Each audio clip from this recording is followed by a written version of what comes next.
একজন রাজনীতির ছাত্র, এটাই আমার পরিচয়। মমতাদির বাইরে দলের কোনো অস্তিত্ব নেই। এ রাজ্যে বিরোধীরা এতটাই অপদার্থ হয়ে গিয়েছে, বিরোধীরা রাজনৈতিক ইস্যু না থাকায় এই নন ইস্যুগুলোকে ইস্যু করতে হতো। স্বাভাবিকভাবে এটা প্রবীণ বনাম নবীন নয়, বরং প্রবীণ ও নবীনের মেলবন্ধনে শক্তিশালী তৃণমূল কংগ্রেস। দেখুন, এই যে নতুন ওয়াকফ বিল আনতে চলেছে দেশের কেন্দ্রীয় সরকার, এই বিল একটা অত্যন্ত অগণতান্ত্রিক বিল। লক্ষ্য দেশের কেন্দ্রীয় সরকারের ওয়াকফ সম্পত্তিগুলোকে বেচা। এর আগে রেল বেচেছে, এর আগে এলআইসি বেচেছে, এর আগে সমস্ত রাষ্ট্রায়ত্ত সংস্থাগুলোকে বেচেছে, এবার ওয়াকফ বোর্ডের সম্পত্তিগুলোকে বেচবে। রাজনীতির সঙ্গে তার সম্পর্ক বহুদিনের, সমাজ মাধ্যমে তার পরিচয়ের দরকার পড়ে না।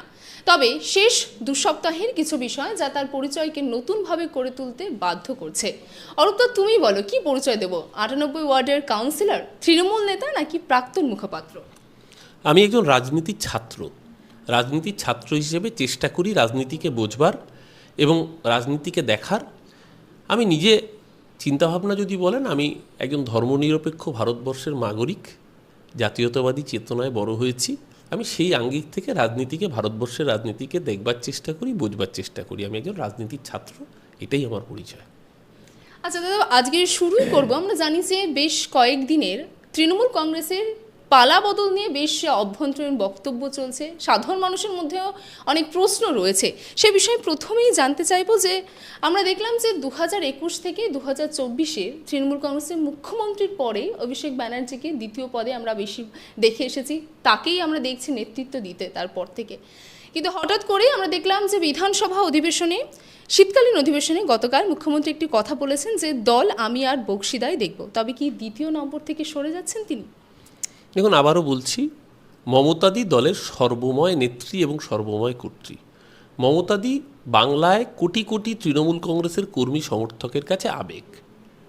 মমতাদির বাইরে দলের কোনো অস্তিত্ব নেই। কিন্তু এটাও সত্যি কথা যে মমতাদির পরে বাংলার ছাত্রযুবর আবেগ অভিষেক বন্দ্যোপাধ্যায়। আপনি আবেগকে কোনো পদ দিয়ে, কোনো অঙ্ক দিয়ে মাপতে পারবেন না। যদি সেটা মাপতে যান তাহলে ভুল হবে। একটা সময় যখন মমতাদি যুব কংগ্রেসের নেত্রী ছিলেন, মমতাদিকে কিন্তু পদ দিয়ে আটকে রাখা যায়নি। মমতাদি বাংলার লক্ষ লক্ষ জাতীয়তাবাদী কর্মীর আবেগ ছিলেন বলেই, মমতাদি তার রাজনৈতিক লড়াইয়ের সততা ছিল বলেই মমতাদিকেই বাংলার মানুষ মান্যতা দিয়েছিল। যতদিন মমতাদি সক্ষম, যতদিন মমতাদি মাথার উপরে, ততদিন মমতাদির পরে বাংলার ছাত্রযুবের আবেগের নাম অভিষেক ব্যানার্জি। যদি এই সহজ সত্যটা কেউ অস্বীকার করেন, আমার মনে হয় তাহলে সেটা ভাবের ঘরে চুরি করা হবে। মমতাদির নেতৃত্বে পরবর্তীকালে অভিষেক বন্দ্যোপাধ্যায়ের সেনাপতিত্বে ঐক্যবদ্ধ তৃণমূল, এখানে কোনো বিরোধ নেই। বক্সিদা দলের অন্যতম সিনিয়র নেতা, বক্সিদা দলের প্রতিষ্ঠাতা সভাপতি, বক্সিদা সহ বাকি সমস্ত নেতৃত্বের অবদান অনস্বীকার্য। সবাই মিলে একত্রিতভাবে দলকে সমৃদ্ধ করেছেন এবং আগামী দিনেও 2021-এর কঠিন লড়াইতে অভিষেক বন্দ্যোপাধ্যায়ের ভূমিকা অনস্বীকার্য। 2024-এর লড়াই, অভিষেক বন্দ্যোপাধ্যায়ের জনগর্জন, তার আগে নবজোয়ার যাত্রা, পঞ্চায়েতের যে বিপুল সাফল্য অভিষেক ব্যানার্জির নবজোয়ার যাত্রা, তার অবদান অনস্বীকার্য। মমতাদি মাথার উপরে, তার সাথে অভিষেক বন্দ্যোপাধ্যায় এবং দলের বাকি নেতৃত্বরা। এটা আমার মনে হয় না কোনো আসলে কী হয়েছে, এ রাজ্যে বিরোধীরা এতটাই অপদার্থ হয়ে গিয়েছেন, খুব স্বাভাবিকভাবেই সেই বিরোধীরা রাজনৈতিক ইস্যু না থাকায় এই নন ইস্যুগুলোকে ইস্যু করতে হচ্ছে। এটা আমার ব্যক্তিগতভাবে মনে হচ্ছে, কারণ বিরোধীদের রাজনীতি নিয়ে খুব একটা কথা নেই। তৃণমূল কংগ্রেসের কি হলো, তৃণমূলের কোথায় কি না হলো, এটাই যদি রাজনীতির চর্চা থাকে, তাহলে এটা বুঝতে হবে যে বিরোধীরা ন্যারেটিভ তৈরি করতে ব্যর্থ। আচ্ছা দাদা, ফ্যাক মানি না মানে কি বলবে এটা নিয়ে? কারণ মুখ্যমন্ত্রী ইতিমধ্যে শীতকালীন অধিবেশনে নিজের যে বিধায়কদের বৈঠকে তিনি এই কথাটি বলেছেন যে ফ্যাক মানেন না। না, এইটা যেটা আমিও সংবাদ মাধ্যমে পড়লাম, এটা সম্ভবত যে কদিন আগেই ভোটকুশলী প্রশান্ত কিশোর, তিনি নিজে বিহারে বিধানসভায় এই উপনির্বাচনে প্রার্থী দিয়েছিলেন এবং সেখানে কিন্তু প্রতিটি আসনেই প্রশান্ত কিশোরের দলের জামানত বাজেয়াপ্ত হয়েছে। অর্থাৎ ভোট কুশলী হলেই যে ভোটের ময়দানে দক্ষতা সবসময় রাখা যায় সেটা নয়, ভোটে লড়ে দলের কর্মীরা। ভোট কুশলী পরামর্শ দিয়ে একটা দিশা দেখাতে পারেন। আমার ধারণা মমতাদি সেই প্রসঙ্গেই বলতে চেয়েছেন যে প্রশান্ত কিশোরের দলের পারফরমেন্স বিহারে খুব পুয়ার পারফরমেন্স এই অর্থে দেখতে গেলে আমার মনে হয় সেই আঙ্গিকেই বিষয়টিকে দেখা ভালো। আচ্ছা, বিরোধীরা অনেকেই মনে করছেন এই মন্তব্যের পিছনে আইপ্যাকের কথা বলছেন মুখ্যমন্ত্রী, এবং সেই প্রেক্ষিতে তারা বলছেন যে এই সংস্থাকে দলের সঙ্গে যুক্ত করার ক্ষেত্রে অভিষেক ব্যানার্জি একটি গুরুত্বপূর্ণ ভূমিকা পালন নিয়ে যদি মুখ্যমন্ত্রী সরাসরি আপত্তি শুনে যদি আইপ্যাকের কথা তিনি বলে থাকেন, তাহলে কি পরোক্ষভাবে অভিষেক ব্যানার্জির গুরুত্বই খর্ব হচ্ছে? আমি আবারও বলছি, যেহেতু বিরোধীদের কোনো রাজনৈতিক ইস্যু নেই, বিরোধীরা যেহেতু আর কোনো সমালোচনা করতে পারছে না, তাই যেই সংস্থা, এটা তো পশ্চিমবঙ্গ সরকারের সঙ্গে কোনো সম্পর্কিত সংস্থা নয়, এটা তো তৃণমূল কংগ্রেসের কোনো শাখা সংগঠন নয়, একটি পেশাদারি সংস্থা। আপনি জানেন কদিন পরে দিল্লির নির্বাচন আছে, অরবিন্দ কেজরিওয়ালের দল তারা আইপ্যাককে নিযুক্ত করেছে।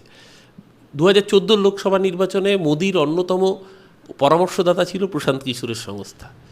একাধিক রাজ্যে কংগ্রেসকে তারা সহায়তা দিয়েছে, বিজেপিকে সহায়তা দিয়েছে। তো এরকম ভোটকুশলী সংস্থা শুধু আইপ্যাক একা নয়, বহু সংস্থা আছে। কিন্তু দিনের শেষে ভোট লড়ে নিচুতলার কর্মীরা, ভোট বাংলার মানুষ দেয় মমতাদির ছবি দেখে।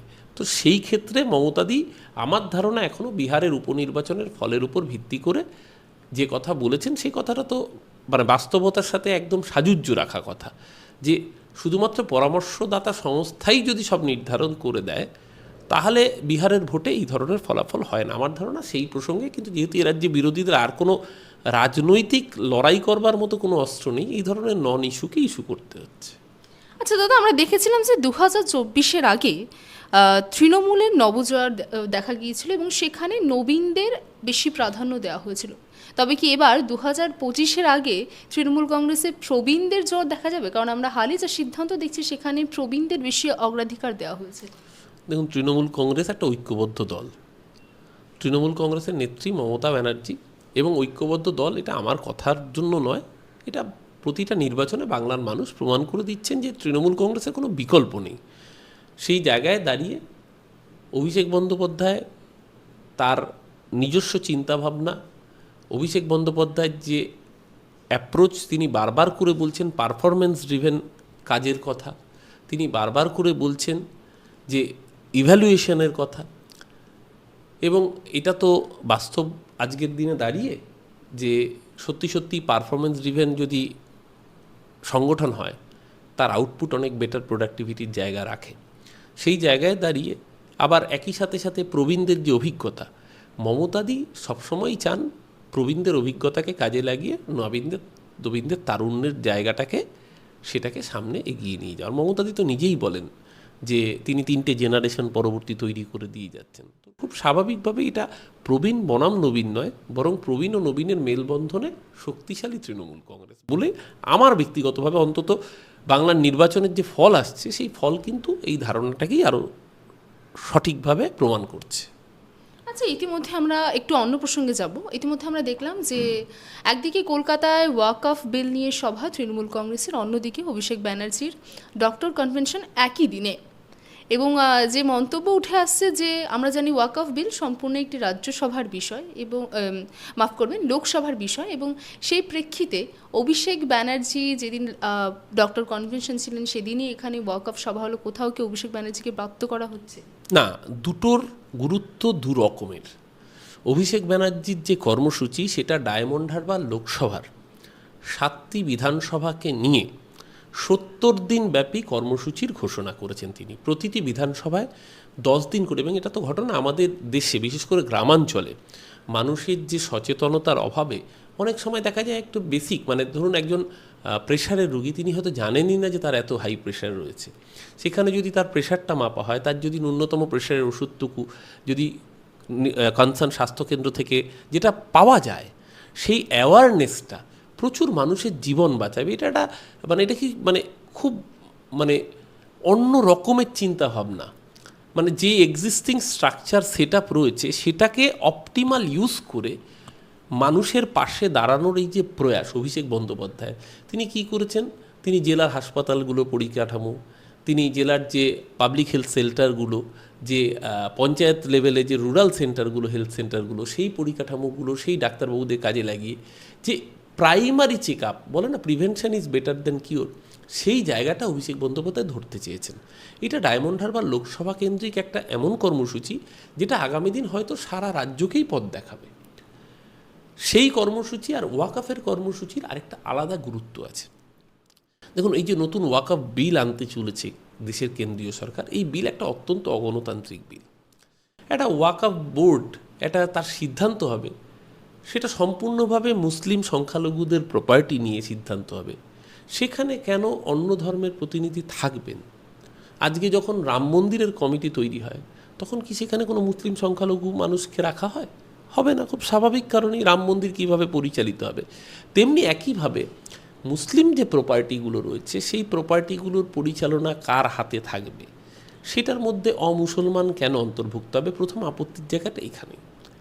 দ্বিতীয় কথা হচ্ছে, আসল লক্ষ্য দেশের কেন্দ্রীয় সরকারের ওয়াকফ সম্পত্তিগুলোকে বেচা। এর আগে রেল বেচেছে, এর আগে এলআইসি বেচেছে, এর আগে সমস্ত রাষ্ট্রায়ত্ত সংস্থাগুলোকে বেচেছে, এবার ওয়াকফ বোর্ডের সম্পত্তিগুলোকে বেচবে। এবং আপনি জানবেন, এই ওয়াকফ বোর্ডের প্রপার্টিগুলো সারা ভারতবর্ষের প্রাইম লোকেশনে ছড়িয়ে রয়েছে। এই প্রপার্টিগুলোর অধিকাংশ রয়েছে উত্তরপ্রদেশ, সাবেক অন্ধ্রপ্রদেশ মানে বর্তমানে অন্ধ্রপ্রদেশ এবং তেলেঙ্গানা, কর্ণাটক, কেরালা এবং পশ্চিমবঙ্গ মূলত। এর বাইরেও বহু রাজ্যে রয়েছে ওয়াকফ প্রপার্টি। মহারাষ্ট্রে মুম্বাইয়ে রয়েছে প্রচুর ওয়াকফ প্রপার্টি। এই প্রপার্টিগুলোর মিলিত সম্পদের পরিমাণ খুব কম করে 1,000 কোটি টাকারও বেশি, তারও বেশি। সেই জায়গায় দাঁড়িয়ে ওয়াকফ তার এগেনস্টে যে ভাতা পায় তার পরিমাণ 2.7% নয়। অর্থাৎ ধরুন ওয়াকফ প্রপার্টি, ধরুন আমাদের ব্যাঙ্গালোরের আইটিসি উইন্ডসর ওয়াকফ বোর্ডের প্রপার্টির উপর হওয়া একটি 5 তারা হোটেল, যার একটি রুমের ভাড়া হচ্ছে 15 থেকে 20,000 টাকা। একটি রুমের ভাড়া, ন্যূনতম ভাড়া। সেই আইটিসি উইন্ডসরের সামগ্রিকভাবে রুম ভাড়াই এক এক দিনে মানে প্রায় কোটি টাকার কাছাকাছিতে পৌঁছে যায়। সেই জায়গায় দেখা যাচ্ছে তারা একটা ন্যূনতম ভাড়া ওয়াকফ বোর্ডকে দিচ্ছে। সারা দেশ জুড়েই একই জিনিস চলছে। আমাদের এখানে রাজভবন ওয়াকফ প্রপার্টি। আজকে ধরুন আমাদের এখানে RCGC, Royal Calcutta Golf Course, Tolly Club, সব ওয়াকফ প্রপার্টি। এবং এরা একটা ন্যূনতম অর্থ তার বিনিময়ে তারা ওয়াকফ বোর্ডকে দেন। তার কোনো প্রপার ইভ্যালুয়েশন হয় না। বিজেপি এই জায়গাটায় ঢুকতে চাইছে। বিজেপি এই জায়গাটার এই অছিলাটাকে কাজে লাগিয়ে এরা আসলে ওয়াকফ প্রপার্টিগুলোকে ওই যেরকমভাবে রেল স্টেশন বিক্রি করেছে সেরকমভাবে আগামী দিন বিক্রি করতে চায়। এইখানেই প্রতিবাদটা, যে ওয়াকফ প্রপার্টিগুলোর প্রপার ইভ্যালুয়েশন হচ্ছে না। আরও একটা সমস্যা হচ্ছে যে সব প্রপার্টির তো লিখিত পরিত কাগজও নেই। এগুলো হচ্ছে ধরুন আজ থেকে 300 বছর, 400 বছর, 500 বছর আগে ধরুন টিপু সুলতানের বংশধরদের প্রপার্টি রয়েছে, বা বাহাদুর জাফর শাহ, শেষ দ্বিতীয় নবাব, সেকেন্ড বাহাদুর শাহ, তাদের প্রপার্টি, লখনৌদের নবাবদের যে অ্যানসেস্ট্রাল প্রপার্টি, খিদিরপুর, ওয়াটগঞ্জ, মেটিয়াবুরুজ সহ কলকাতার বিভিন্ন হেস্টিংস বহু জায়গায় ছড়িয়ে রয়েছে। সেই প্রপার্টিগুলো আজকের দিনে দাঁড়িয়ে আপনি সবার কাগজও পাবেন না। কারণ আপনি ধরুন আপনি ইন্টারভিউ নিচ্ছেন, আপনার বার্থ সার্টিফিকেট আছে, আপনার বাবার বার্থ সার্টিফিকেট আছে কিনা সেটা চিন্তা করলেই কিন্তু আপনার কপালে ভাঁজ পড়বে। কারণ যাদের জন্ম 1980 সালের আগে অনেকের বাড়িতে জন্ম হয়েছে, সকলে বার্থ সার্টিফিকেটে নেই। আপনার দাদুত্ব আপনি নিশ্চিতভাবে পাবেন না। তাহলে ভাবুন যে 300 বছরের পুরনো ওয়াকফ প্রপার্টি, তার সব জায়গায় দলিল পাবেন, কিন্তু সেগুলো সরকারি নথিতে ওয়াকফ হিসেবে রেকর্ডেড রয়েছে। এবার আজকে এই নতুন ওয়াকফ বিল বলছে যে রেকর্ডেড নথি শুধু প্রামাণ্য হিসেবে গৃহীত হবে না, সাপোর্টিং ডকুমেন্ট লাগবে। সাপোর্টিং দলিল আপনি কোথায় পাবেন? আজ থেকে 400 বছর, 500 বছর আগে যেগুলো ওয়াকফ প্রপার্টি হিসেবে রেজিস্টার্ড রয়েছে, তার মানে আগামী দিন আস্তে আস্তে ওয়াকফ বোর্ডের হাত থেকে সেই সম্পত্তিগুলো সরিয়ে নেওয়া, এবং সেই সম্পত্তিগুলো যেহেতু দেশের কেন্দ্রস্থলে প্রাইম মানে কলকাতা, মুম্বাই, বেঙ্গালুরু মতো শহরগুলোতে, কোচির মতো শহরগুলোতে প্রাইম লোকেশনে অবস্থিত, সেই প্রপার্টিগুলো বকলমে আদানি আম্বানিদের হাতে তুলে দেওয়ার প্রয়াস। খুব স্বাভাবিকভাবেই সমস্ত সংখ্যালঘু সমাজ এর বিরুদ্ধে সোচ্চার হয়েছে। এই ওয়াকফ বিল নিয়ে সমস্ত রাজনৈতিক দল বিরোধিতায় নেমেছেন।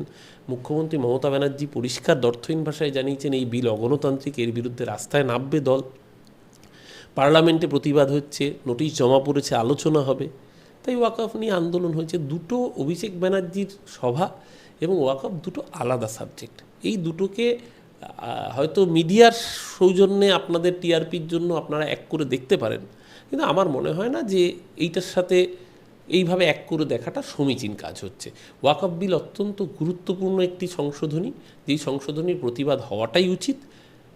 হ্যাঁ, একই দিনে হয়েছে বলে হয়তো আপনাদের এই প্রশ্নটা আরও বেশি করে ভ্যালিড হয়ে যাচ্ছে, কিন্তু আমার মনে হয় যে দুটোর সঙ্গে ডাইরেক্টলি কোনো সম্পর্ক নেই। ওয়াকফ বিলের প্রতিবাদ হওয়াটা, এবং অভিষেক বন্দ্যোপাধ্যায় তো পার্লামেন্ট কমিটির নেতাও আমাদের অন্যতম, তিনি তো নিজেও এর বিরুদ্ধে লড়াই লড়ছেন, তাই আমার মনে হয় না এতে কোনো সবিরোধ আছে বলে। আচ্ছা, এই ওয়াকফ যে সভা হয়েছিল তৃণমূল কংগ্রেসের ধর্মতলাতে, সেই সভা থেকে একটি প্রশ্ন উঠে আসছে দাদা। ধরা যাক যে আমরা আজকে যেখানে এই স্থানে বসে ইন্টারভিউ নিচ্ছি, যদি আগামীতে কোনো ইসলাম ধর্মাবলম্বী কেউ এসে যদি এখানে নিয়মিত যদি নামাজ পড়ে, তাহলে কল্যাণ ব্যানার্জির বক্তব্য অনুযায়ী সেই স্থানটি হয়ে যাচ্ছে ওয়াকফ বোর্ডের। তো এটা নিয়ে কোথাও যারা বাংলার সাধারণ মানুষ আছে তাদের কাছে ভুল বার্তা যাচ্ছে না? না, আমার মনে হয় এটা আপনাদের কোথাও বোঝার ভুল হয়েছে। আমি জানি না এরকম কোনো বক্তব্য এসছে কি না, এবং কল্যাণদা দীর্ঘদিনের প্রবীণ সাংসদ, আমার মনে হয় এই ব্যাখ্যাটার ভুল ব্যাখ্যা হচ্ছে। ওয়াকফ সব মানে যে বিল এসছে সেই বিলটার সঙ্গে এটার কোনো সম্পর্ক নেই। আমার মনে হয় এটা ব্যাখ্যাটার ভুল হচ্ছে। আমি প্রথমেই যেটা বললাম যে ওয়াকফ নতুন বিল যেটা কেন্দ্রীয় সরকার আনতে চলেছে, সেই বিলটা এতটাই অগণতান্ত্রিক যে যেই বিলটায় সংখ্যালঘুদের স্বার্থ সম্পূর্ণভাবে ক্ষুণ্ণ করা হবে। শুধু তাই না, এই বিলটা আসলে ঘুরিয়ে ব্যাকডোর দিয়ে আবার আদানিকে স্পন্সর করার বিল আসছে। ওই আদানি বা আদানির মতো শিল্পপতিদের ওয়াকফ প্রপার্টিগুলো তাদের হাতে তুলে দেওয়ার একটা প্রয়াস করা, যেভাবে রেলের প্রপার্টিগুলো তুলে দেওয়া হয়েছে, যেভাবে এলআইসিকে বিক্রি করে দেওয়া হয়েছে, যেভাবে এসবিআই এর টাকা লুট করার লাইসেন্স দেওয়া হয়েছে, সেরকমভাবে ওয়াকফ সম্পত্তিগুলো এবার তাদের হাতে তুলে দেওয়ার লাইসেন্স করা হচ্ছে। বাংলা হান্টের আরও খবর দেখতে নজর রাখুন। বাংলা খবর মানেই বাংলা হান্ট।